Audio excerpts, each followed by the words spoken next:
Assalamu alaikum and good morning students. Welcome to Forward Public School e-learning class.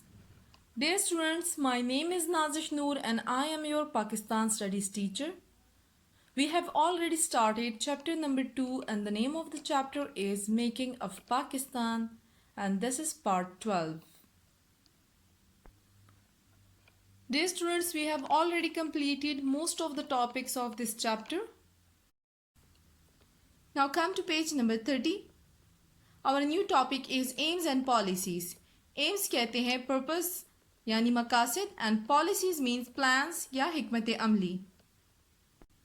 In this topic we will discuss in detail about the aims and policies of British government in India. As we have already discussed in our previous class that British promoted domestic industry, foreign trade in colonial settlements in India and exploited their resources through commercial industries. यानी कि British India में trade के बहाने से दाखिल हुआ और मुग़ल बादशाह की प्रिविलेजेस हासिल की. उसके बाद उसने प्लान किया कि वो इंडिया पर उसकी रिसोर्सेज हासिल करने के लिए हमला कर दे और इंडिया को ऑक्युपाई कर दे. Now we are going to discuss the aims and policies of British government. Please hold your pencils in your hands and note down the meanings of difficult words. Dear students, I will read the passage and later explain it. Administration, Intizamiya. Here we will study that how British administered their government in India. Arrival of British in India greatly affected the science and arts, customs and traditions, culture and the way of thinking of the people of this area. India में British की आमद से science, arts यानी फ़न, रस्म व रिवाज, सकाफत ने लोगों के सोचने के तर्ज़ अमल पर गहरा असर किया. Now come to page number 31. The British set up an effective administrative machinery to rule over India. Effective कहते हैं मुअस्सर, administrative इंतज़ामिया, machinery कहते हैं organization को. ब्रिटिश ने एक मुअस्सर administrative organization के ज़रिए इंडिया में हुकूमत की. They got the favor of small but influential group of India and strengthened their government. Influential कहते हैं बाअसर. ब्रिटिश ने छोटे पर बाअसर ग्रुप्स की हिमायत लेकर अपनी हुकूमत को मजबूत किया. On the other hand, they divided India into provinces and districts and provided an effective administration, but people were on the mercy of khans and landlords of the area and administration. Provinces कहते हैं सूबे, districts अजला, administration कहते हैं इंतज़ामिया, landlords कहते हैं जागीरदार. दूसरी जानिब British ने इंडिया को सूबों और अजला में तकसीम किया और एक बेहतर इंतज़ामिया मुहैया की, लेकिन लोगों को खान्स या ज़मींदारों, जिन्हें हम जागीरदार भी कहते हैं, और इंतज़ामिया के रहमो करम पर छोड़ दिया. It means that British had no intentions to provide effective administration system to India, but they were searching for their own benefits. Now come to next paragraph, which is the education system, Talimi Nizam. British had introduced such educational system which had produced class distinction between people. British ने India में एक ऐसा तालीमी निज़ाम पेश किया जिसने Indian लोगों के बीच क्लास डिवीजन पैदा की, यानी कि अपर, मिडल और lower class. In order to make aware the Indians of the modern sciences, the British established educational institutions. Institutions कहते हैं इदारे. In 1857, universities were established in Madras, Calcutta and Mumbai. Beside this, with the cooperation of local people, many schools, colleges and other educational institutions were set up. Cooperation कहते हैं ताउन. Indians को जदीद sciences से आगाह करने के लिए ब्रिटिश ने तालीमी इदारे कायम किए। 1857 में मद्रास, कलकत्ता और बम्बे में यूनिवर्सिटीज़ का क़याम किया। इसके साथ साथ अवाम की मदद से स्कूल्स, कॉलेजेस और बाकी तालीमी इदारों का क़याम किया। Western sciences and arts were taught in these institutions. The aim was to create such a group to run the government business together with them that they can prolong their government in India. British ने जो institutions India में कायम किए, establish किए, इनमें western sciences और arts पढ़ाए जाते थे।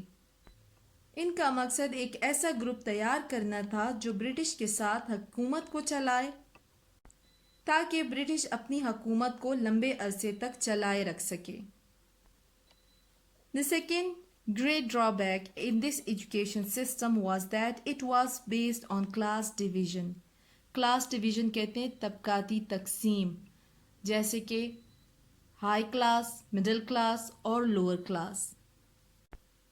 As we all know that British attacked India for their personal benefits. They established the Western institutions and provided the Western art and science to Indians. Their aim was to change the customs and traditions and the way of thinking of the people of India. इसी तरह इन्होंने जो तालीमी निज़ाम propose किया था उसकी दूसरी बड़ी ख़राबी क्लास डिवीज़न यानी कि तबकाती तकसीम थी। British established Western institutions and education to train local people of India to help them in run the government business and prolong British government period in India. So they could manipulate Indian resources and to glorify their British conquerors and administration. जितना ज़्यादा अरसा British India में rule करते उतना ही ज़्यादा अरसा वो Indian resources का फ़ायदा उठा सकते थे। High standard institutions were established for high class and second and third class institutions for middle and lower class people. High standard यानी ऊंचे मयार के इंस्टीट्यूशंस यानी इदारे हाई क्लास के लिए कायम किए गए और सेकंड और थर्ड क्लास इंस्टीट्यूशंस मिडल और लोअर क्लास लोगों के लिए कायम किए गए। The aim of these institutions were to create class distinction between people of India. For example, British had created class division on the basis of education and institutions. जैसे कि society में अमीर लोग हाई स्टैंडर्ड के institutions और middle और lower class के जो लोग होते हैं वो लोअर स्टैंडर्ड इंस्टीट्यूशंस में एजुकेशन हासिल करते हैं और इन्हीं बेसिस पर इनको जॉब्स भी प्रोवाइड की जाती हैं। Apart from these institutions of religious education, madrasas were running separately, which have nothing to do with study of modern sciences. Resultantly, the society became a prey to more class distribution. Prey कहते हैं शिकार को, distribution कहते हैं तकसीम को। A great gulf कहते हैं खलीज या खिला को। A great gulf took place between the modern educated people and the traditional religious scholars. In institutions के साथ साथ मजहबी तालीम यानी मदरसास भी चल रहे थे जिसका ताल्लुक मॉडर्न साइंसेस की तालीम से नहीं था।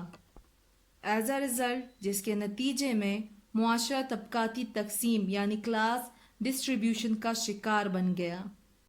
मॉडर्न एजुकेटेड यानी जदीद तालीमी याफ्ता लोग और बाकी मजहबी उलमा के बीच एक बड़ा खिला पैदा हो गया। The British encouraged the people to form new organizations for securing their interest.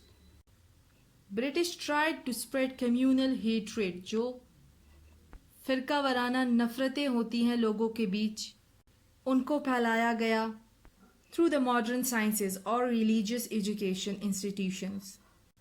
Dear students, it is the approach of divide and rule or Latin approach, divide and conquer, which means British were creating class division in Indian people to prolong their rule in India.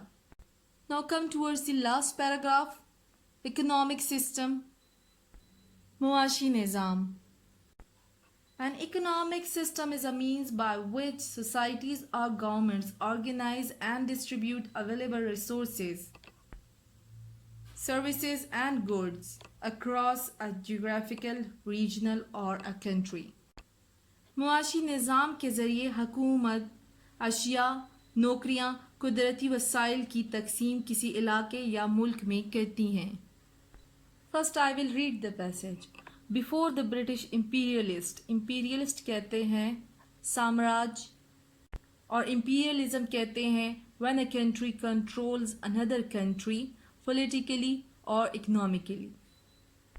जब एक मुल्क दूसरे मुल्क को सियासी या मुआशी तौर पर कंट्रोल करने लगता है तो उसे इम्पीरियलिज्म कहते हैं, और जो लोग ये निज़ाम चलाते हैं उन्हें इम्पीरियलिस्ट कहते हैं. इम्पीरियलिस्ट.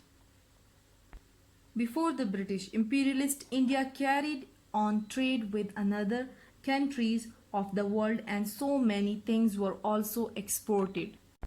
Export कहते हैं बरामद, which means items sold abroad. जिसका मतलब है जब एक मुल्क अपनी प्रोडक्ट्स या आइटम्स को अब्रॉड में सोल्ड करता है, उन्हें बाहर बेचता है. ब्रिटिश साम्राज्य से पहले इंडिया दुनिया के बाकी ममालिक के साथ ट्रेड यानी तिजारत करती थी और काफ़ी सारी अशिया को बरामद किया जाता था, यानी अपनी प्रोडक्ट्स या गुड्स को अब्रॉड में बेच दिया जाता था, जिसके ज़रिए मुल्क की इकॉनमी बढ़ रही थी.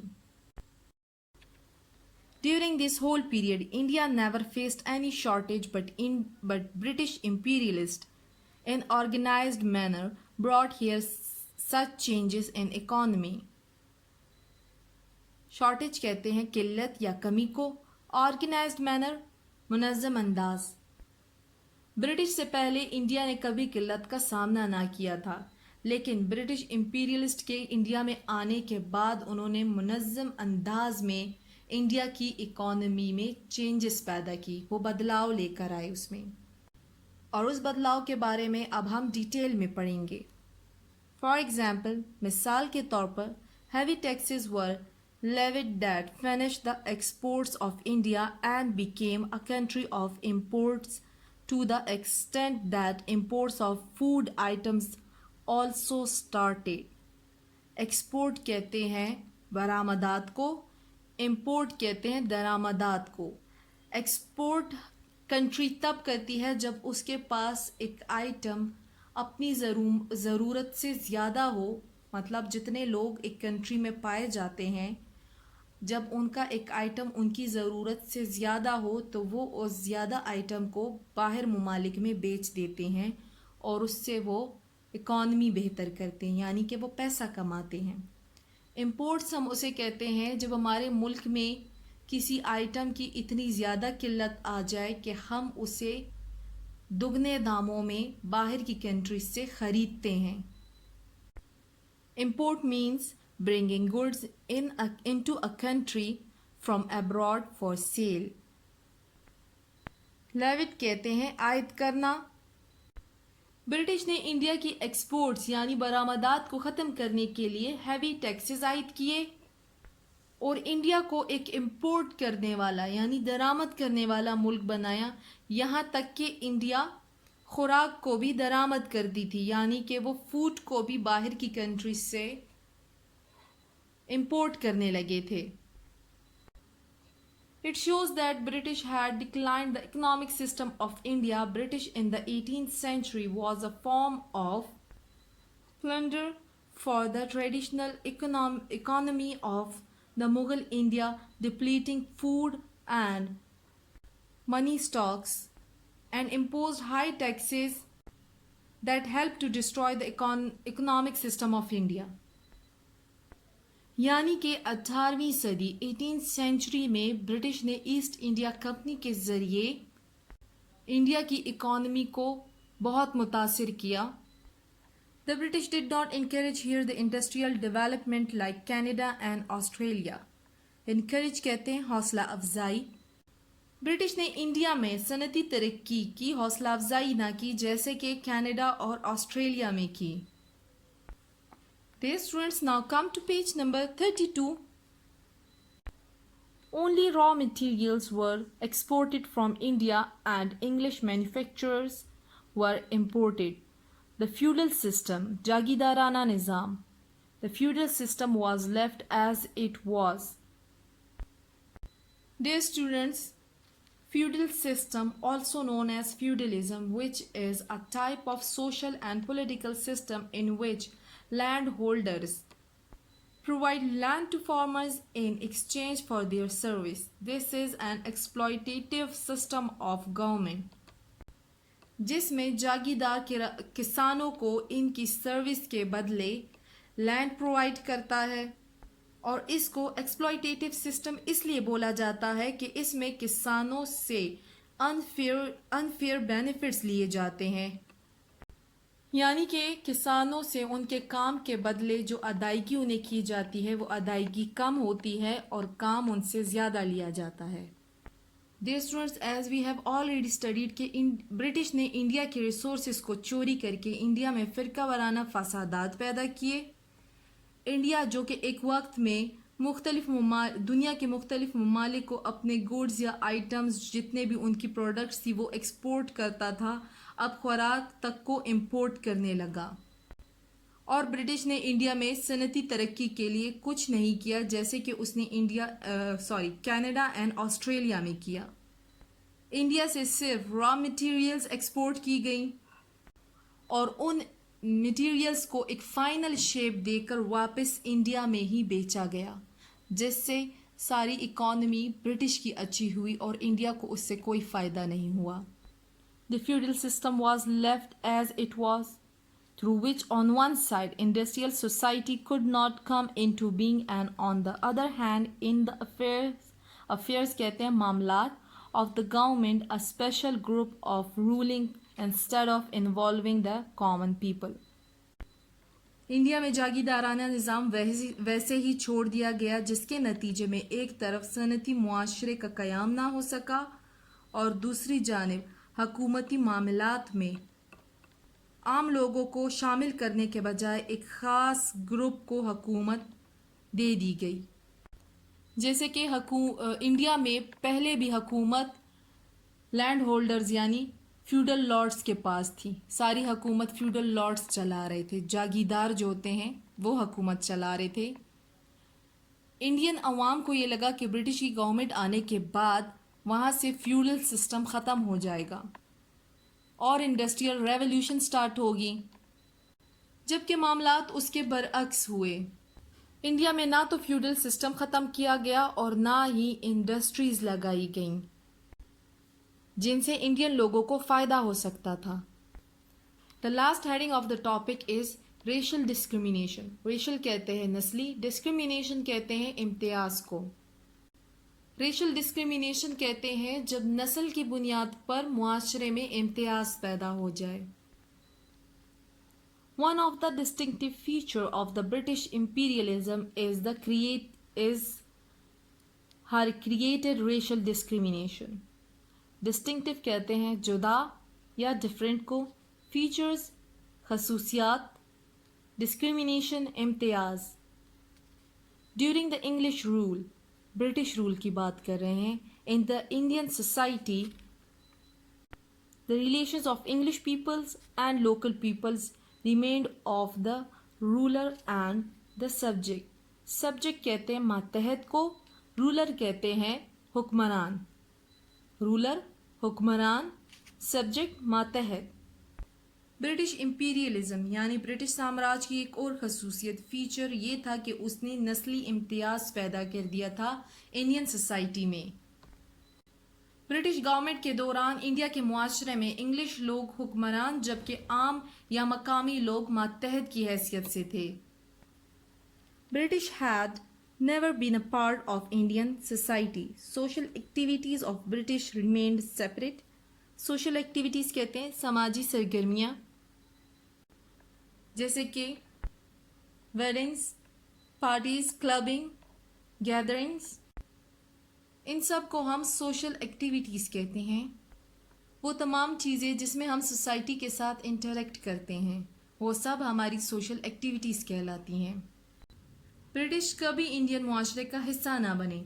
ब्रिटिश की समाजी सरगर्मियाँ जुदा रहीं, यानी separate parks, clubs and hotels were established for them where entry of the Indians were prohibited. Prohibited कहते हैं मना किया।